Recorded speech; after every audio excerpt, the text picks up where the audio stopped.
L'Éternel sera toujours ton guide. Il rassasiera ton âme dans les lieux arides, et il redonnera de la vigueur à tes membres. Tu seras comme un jardin arrosé, comme une source dont les eaux ne tarissent pas. Ésaïe 58, 11. C'est là une promesse très précieuse de la part de notre Dieu vivant et bien-aimé.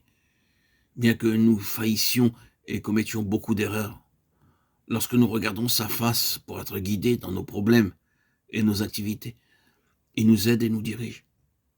Lorsque nous essayons de faire les choses par nous-mêmes, nous faillissons. Mais cependant, nous avons la promesse suivante. L'Éternel sera toujours ton guide. Il s'engage à nous guider à chaque pas, même dans les plus petites choses.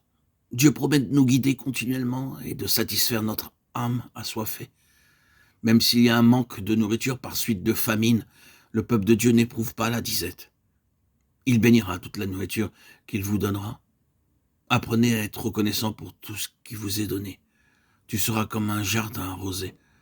Pour qu'il soit toujours beau, un jardin doit être arrosé tous les jours de l'année. Les croyants peuvent être des jardins dans le désert stérile. Vous pouvez donner la parole à ceux qui viennent vers vous et vous-même demeurer frais et en bonne santé spirituelle. Dieu nous arrose par sa parole vivante et par la prière et la méditation. Nous apprenons à consoler notre entourage. Ce même verset mentionne une source dont les eaux ne tarissent pas. Notre vie spirituelle peut devenir comme une source qui ne tarit jamais. Le secret, c'est que nous devons prendre notre plaisir dans le Seigneur. Le lieu désolé peut ainsi être édifié. Et nous pouvons montrer aux autres gens ce qu'est l'Église vivante.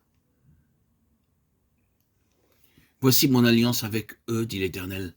Mon esprit qui repose sur toi et mes paroles que j'ai mises dans ta bouche ne se retireront point de ta bouche, ni de la bouche de tes enfants, dit l'Éternel, dès maintenant et à jamais. Ésaïe 59, 21. Tout ce que le Seigneur nous a donné est pour l'éternité. Et il ne le reprendra jamais plus.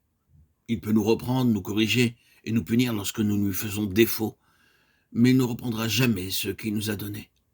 Il déclare, « Je t'ai donné mon esprit qui repose sur toi. » Combien de fois l'esprit vous a-t-il parlé? Ceux qui sont nés de nouveau deviennent tièdes à cause des attractions et des amitiés mondaines. Cependant, ils entendent constamment une voix dire, « Viens, ma fille, mon fils, reviens à moi, reviens à moi. » C'est ainsi que l'esprit lutte avec nous. Souvenez-vous, c'est la promesse de Dieu.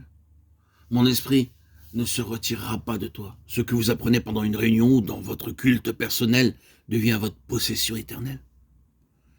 Lorsqu'il nous sera donné des corps glorifiés, nous aurons aussi une parfaite connaissance. Et lorsque nous verrons notre Seigneur face à face, alors nous connaîtrons comme nous avons été connus.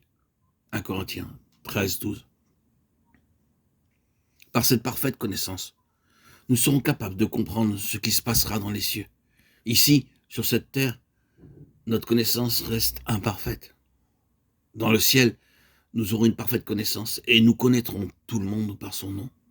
Nous connaîtrons chaque endroit du ciel et nous marcherons où nous voudrons. Pas question de demander son chemin. Vous connaîtrez le chemin et votre connaissance sera parfaite. Ce que vous apprenez sur terre par l'épreuve et la souffrance vous prépare pour le ministère céleste. Alors notre connaissance sera parfaite.